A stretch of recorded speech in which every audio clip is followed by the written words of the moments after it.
Morning. So this morning I've decided to pop out and see if I can do a bit of a range test and penetration test for the new Byte system that I've got. Today we'll be doing a direct comparison between digital and analog. Two quads we'll be flying. iFlight DC5 with the Byte and the old Source 1 V3 with the just basic analog system in it.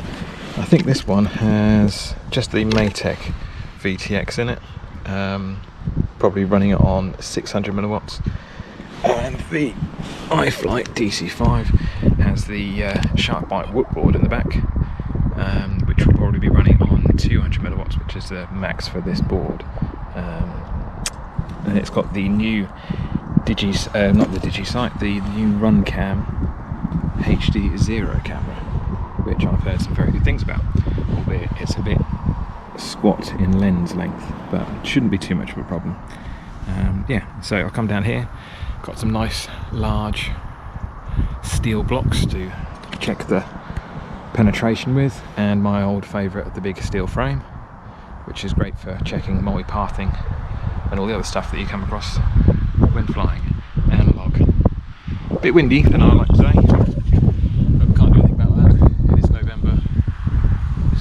I can do at the moment, as there's no flying in the evenings. So without further ado, let's have a look at it.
too bad going. The joys of cable ties. Yes, I know, it's in a silly place because the prop's hit it and that's what broke it. But it's, I think, a fairly decent comparison. Both have their pluses and minuses. For kind of making it a fair test, I've been using the same antennas on here and also on the analogue receiver, and on both quads I've used the same antenna on both of the transmitters, just so it's always using the same kind of antenna array. Both of them are pretty decent actually. This is the iFlight Albatross. It's quite decent. I've been thoroughly impressed with it on most of the builds. These ones are, I think, the Lollipop 150mm ones as well. They're only about 2 dB kind of gain on them, but I've been thoroughly impressed with them so far. I mean, with the Byte system you have 2 built-in patches in the front. They're apparently not the best patches and you can replace them. There's a UFL connector behind them.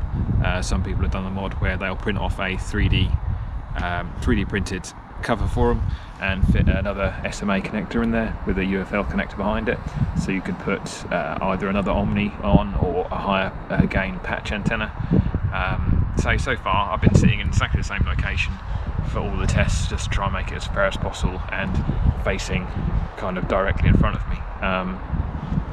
It's been a bit windy, can't lie, and it's kind of put a kibosh on me doing any kind of decent kind of distant testing on this, because it will absolutely just muller the batteries. So I probably won't be doing that today, but I think it's shown kind of, as I say, the benefits of both systems. And I've managed to use the new HDzero cam, which has been a lot of talk about. Again, I think there might be a bit of a focusing issue with it, but I won't really be able to tell that, I think, until I get home and actually put it on a proper screen. But yeah, we'll see what happens. Just going to do a little bit of flying, I think, with the old 3-inch, this one, which I'm also going to convert to the digital Byte system, because I have another whoop board and I've got the original Runcam Nano Cam, which has been a bit slated, and I can understand it from, it's a very early development, and I think they should have done a bit better with it, but at the end of the day it's kind of been Divimath's kind of project with HDzero, and Runcam haven't exactly helped a great deal. They're not really putting anything towards it, so we shall see what happens in the future. Lots of interesting things coming up, lots of talk about a 1-watt board, which I think for freestyle will make a massive difference. They've just released the new 200 milliwatt race board, which is a 2020 mount, but like a proper 2020 mount, not like the long board that I had previously, or the double stack long board, which was the 500 milliwatt one. From what a lot of people have been saying, the whoop board is the cheapest, about 46 quid, and probably the best to be using, and I'm very happy with it at the moment, and we shall see what happens. Right, cheerio.